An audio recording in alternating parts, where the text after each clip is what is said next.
Hello all, welcome to SKS Academy. So in this video we'll discussing about the second year Maths 2A long answer question from theory of equations. So ఈ question కూడా మనకి చాలా times repeated question. So first concept జాగ్రత్తగా అర్థం చేసుకోండి, ఇంకో వేరే questions కూడా మీరు అప్లై చేసుకోవచ్చు. So first of all solve equation ఇచ్చిండు. So this is the which degree equation? First of all x power 4, the highest power ఎంత ఉంది మనకి? x పవర్ 4 ఉంది. This is the fourth degree. Here మనకు theory of equations లో మనం discuss చేయాల్సిందంటే మనకు రెండు కేటగిరీస్ ఉంటాయి. First of all even degree equation and odd degree equation.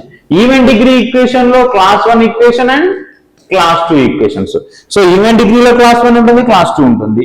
Add డిగ్రీలో క్లాస్ 1 ఉంటుంది, క్లాస్ 2 ఉంటుంది. ఇక్కడ రెండు ఉంటాయి మనకి, ఓకేనా? సో ఇప్పుడు మనకి ఇక్కడ ఏంటంటే first of all class 1 class 2 identify చేయాలి sir. Even degree odd degree అంటే తెలుసు. ఇక్కడ మనకు హైయెస్ట్ పవర్ ఎంత ఉంటే ఈవెన్ ఆడ్ అది మనకు తెలిసిపోతారు. So given equation is the even degree equation. But మన క్లాస్ 1 క్లాస్ 2 ఎలా తెలవాలి అని అంటే ఇక్కడ చూడండి. ఇప్పుడు ఇది మీనింగ్ ఏంటి? 1x పవర్ 4 అని అంటే కదా. సో ఇక్కడ 1 ఉంది, ఇక్కడ కూడా +1 ఉంది, ఇక్కడ -10 ఉంది, ఇక్కడ -10 ఉంది. సో మనం ఇటు ఎండ్ నుంచి బోత్ ఎండ్స్ నుంచి కంపేరింగ్ చేసుకుంటూ వస్తే దాని కోఎఫిషియెంట్స్ వాల్యూస్ అనేది సేమ్ ఉండాలి, వాల్యూస్ సేమ్ ఉండాలి, దాని సైన్ సేమ్ ఉండాలి. దాన్ని ఏమంటాం మనం? కేటగిరీ 1 అంటాం.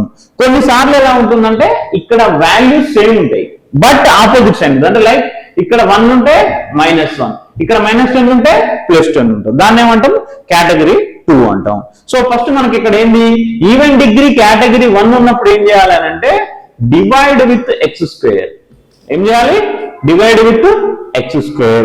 అదే ఈవెన్ డిగ్రీ కేటగిరీ 2 ఉంటే -1 and +1 both are the roots of the given equation. -1 +1 అనేది దానికి డైరెక్ట్ రూట్స్ అయిపోతాయి. అదే ఆడ్ డిగ్రీ కేటగిరీ 1 కి వచ్చినాం అనుకో 1 ఈజ్ ఏ రూట్. అదే ఆడ్ డిగ్రీ కేటగిరీ 2 అయిందనుకో -1 ఈజ్ ఏ రూట్. ఓకేనా? సో ఆడ్ డిగ్రీ కేటగిరీ 1 ఉంటే అది ఏంటి ఏమంటాం మనం? డైరెక్ట్ సారీ, ఇక్కడ ఆడ్ డిగ్రీ కేటగిరీ 1 ఉంటే -1, ఇది +1. ఓకేనా? సో ఆడ్ డిగ్రీ కేటగిరీ 1 ఉంది అనుకోండి అమ్మా, దాన్ని ఏమంటాం? -1 తో డివైడ్ చేస్తాం. అంటే -1 is the one of the root of the given equation. ఇక్కడ +1 is the root of the given equation. So ఒకటి తెలిసిపోద్ది. నెక్స్ట్ సింపుల్ డివిజన్ మెథడ్కి వెళ్ళిపోతాం. సో ఇప్పుడు మనకి ఇది ఏ category? Even degree class 1. Given equation ఏం డిగ్రీ? Even degree class 1 equation. So అప్పుడు ఏమైపోతుంది మనకి? ఫస్ట్ ఏం చేయాలి? గివెన్ ఈక్వేషన్ ఫస్ట్ స్టేట్మెంట్ రాయండి. Given equation even degree class 1. Even degree class 1. Then ఏంటి దానికి ఆటోమేటికల్ ఏం చేయాలి? Divide with x². Divide with x².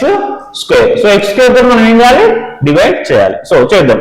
x power 4/x² minus next ఏం చేయాలి? 10x³ plus 26x² minus 10x/x² plus 1/x² is equal to 0. So అప్పుడు x4/x అంటే x² minus 10x plus 26 cancel చేసేసుకుంటే minus 10/x plus 1/x² is equal to 0. This is the from equation నుంచి వచ్చింది. So ఇప్పుడు ఏం చేద్దాం? ఈ x² 1/x² ఒక దగ్గర రాసుకుందాం. So x² plus 1/x² minus 10 common ఇస్తే x plus 1/x plus 26 is equal to 0. This is the ఇప్పుడు మనకి ఏంటంటే గివెన్ ఈక్వేషన్ నేను క్వాడ్రాటిక్ ఈక్వేషన్ లోకి కన్వర్ట్ చేసుకుంటా. సో లైక్ ఇప్పుడు ఏం చేద్దామంటే మనం x plus 1/x consider as a t. So x plus 1/x is equal to t అనుకోండి. t అనేది ఒక assumption variable, x plus 1/x ని t. సో ఇప్పుడు స్క్వేరింగ్ ఆన్ బోత్ సైడ్ చేస్తే x plus 1/x whole square is equal to t². So x² plus 1/x² plus 2 into x into 1/x is equal to t². So x get cancel. So x² plus 1/x² is equal to how much ma? t² minus 2. This is very important. Actually మనం ఏమనుకుంటాం అంటే x plus 1/x t అయినప్పుడు x² plus 1/x² t² sir అంటారు చాలా మంది, కానీ అది కాదు. ఏంటిది? x² plus 1/x² అంతా t square minus 2. So దీని ప్లేస్ ఇప్పుడు ఏం సబ్స్టిట్యూట్ చేద్దాం, t square minus 2 minus of 10 into x plus 1 by x అంటే ఎంత t plus 26 is equal to 0. Clear my everyone? Okay. ఇప్పుడు ఏం రాసుకోవచ్చు మనం, t square minus 10t plus 24 is equal to 0. t square minus 10t plus 24 is equal to 0. So okay na, so this is the equation. ఇప్పుడు ఈ equation ఇది quadratic equation. ఇప్పుడు మనం ఏం చేయాలి, ఈ క్వాడ్రాటిక్ ఈక్వేషన్ ని సాల్వ్ చేసుకోవాలి. So solve the quadratic equation ఏంటిది, t square minus 10t plus 24 is equal to 0. ఈ క్వాడ్రాటిక్ ఈక్వేషన్ సాల్వ్ చేసుకోవాలంటే ఇప్పుడు ఏంటి, మనకి డైరెక్ట్ ఫ్యాక్టరైజేషన్ వెళ్ళొచ్చు కదా, minus 60 minus 4t 6 4 the 24 satisfy అవుతుంది మళ్ళీ. ఓకేనా, so t square minus 60 minus 4t plus 24 equal to 0. So here t has a common, t minus 6, here minus 4 has a common, t minus 6 is equal to 0. So t minus 4, t minus 6 is equal to 0. So t minus 4 is equal to 0, t minus 6 is equal to 0. So t values ఏం వచ్చినాయి మనకి 4, 6. So t values ఏం వచ్చినాయి 4, 6. Yes or no? So what is actually t అంటే ఏంటి, t is the assumption variable, t is what, t is the x plus 1 by x. So ఇప్పుడు మళ్ళీ నేను ఏం చేయాలి, so in place of x plus 1 by x, x plus 1 by x is equal to 4, 6. 4, 6 అంటే 2 places వస్తాయి మనకి. So ఇప్పుడు first ఏంటి, కేస్ 1 ఏంటిది, case 1. So x plus 1 by x is equal to ఎంత 4. సో అప్పుడు ఏమైతే మనకు quadratic equation, so x square plus 1 by x is equal to 4. LCM తీసుకున్నాం, x square plus 1 by x is equal to 4. So అప్పుడు ఏమైతుంది, x square plus 1 is equal to 4x, then x square minus 4x plus 1 is equal to 0. This is one quadratic equation. So దీనికి మన factorisation possible కాదు. then going to ఎక్కడ మనకు formula method కి వెళ్దాం. Formula method ఏంటి, minus b plus or minus under root of b square minus 4ac by 2a. This is the formula. So here minus b is the minus 4, a is the 1, c is the 1. So minus of minus 4 plus b square అంటే minus 4 whole square minus 4ac by 2 into a. So 4 plus or minus 16 minus 4 by 2. So we can write it as a 4 plus or minus 12 by 2, root 12 by. So దీన్ని ఏం రాసుకోవచ్చు మనం, root 12 ని బయటకు తీసేస్తే root 12 ను ఏం రాసుకోవచ్చు మనం, 4 plus or minus 4 into 3 by 2 అని రాసుకోవచ్చు. root 4 బయటకు వస్తే మనకి 2 అవుతుంది. సో అప్పుడు నేను 2 కామన్ తీస్తే 2 plus or minus root 3 by 2. ఈ 2 క్యాన్సిల్ అయిపోతే మనకి ఫైనల్ ఏం వచ్చేసినాయి.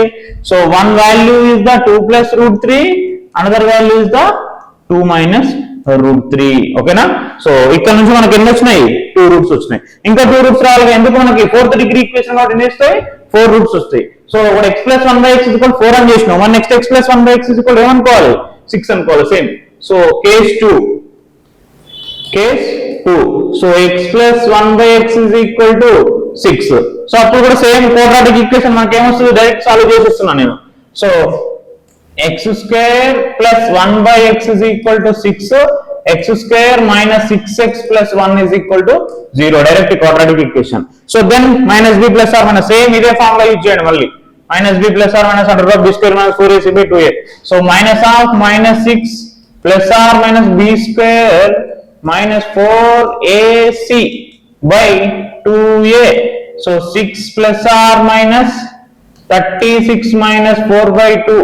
So 6 plus or minus root 32 by 4. Root 32 నేను రాసుకోవచ్చు, root 16 into 2 అని రాసుకోవచ్చు కదా, root 16 into 2. సో దీన్ని ఏం రాసుకోవచ్చు చూడండి ఒకసారి, నెక్స్ట్ స్టెప్ కూడా చెప్తున్నా. సో 16 into 2 by 4, root 16 బయటకు వస్తే ఏమవుతుంది, 4 అవుతుంది. So 6 plus or minus 4 root 2 by 4, 4 root 2 by 4, 6 plus or minus 4 root 2 by 4 అయిపోద్ది. సో అప్పుడు మనకు ఫైనల్ ఈక్వేషన్ ఏమొస్తుంది, సారీ ఇక్కడ 2 అనేది 4 రాసుకున్నాం కదా మనం, సారీ ఇక్కడ ఏదో మిస్టేక్ జరిగింది, అదే ఓకేనా. సో ఇది మనకి ఏమైతుంది ఇక్కడ 2నే అవుతుంది. సో హియర్ 2నే అవుతుంది. సో హియర్ 2నే అవుతుంది. సో 6 + r - 4 √2 అంటే ఏమని రాసుకోవచ్చు దీన్ని 3 + r - 2 √2. 3 + r - 2 √2. ఓకేనా. సో ఇక్కడ ఎన్ని రూట్స్ వచ్చినట్టు ఒకటి 3 + 2 √2, ఇంకోటి 3 - 2 √2. సో ఫైనల్ గా ఎన్ని రూట్స్ వచ్చినాయి మనకి 1 2 3 4. ఫైనల్ గా x వాల్యూస్ ఏంటివి? These all 4 values are the x values. So this is from theory of equation 7 marks long answer question. ఓకేనా. సో నెక్స్ట్ ఇంకా మనం మోర్ వీడియోస్ డిస్కస్ చేద్దాం. Like, share, subscribe and share your friends and family members. Thank you.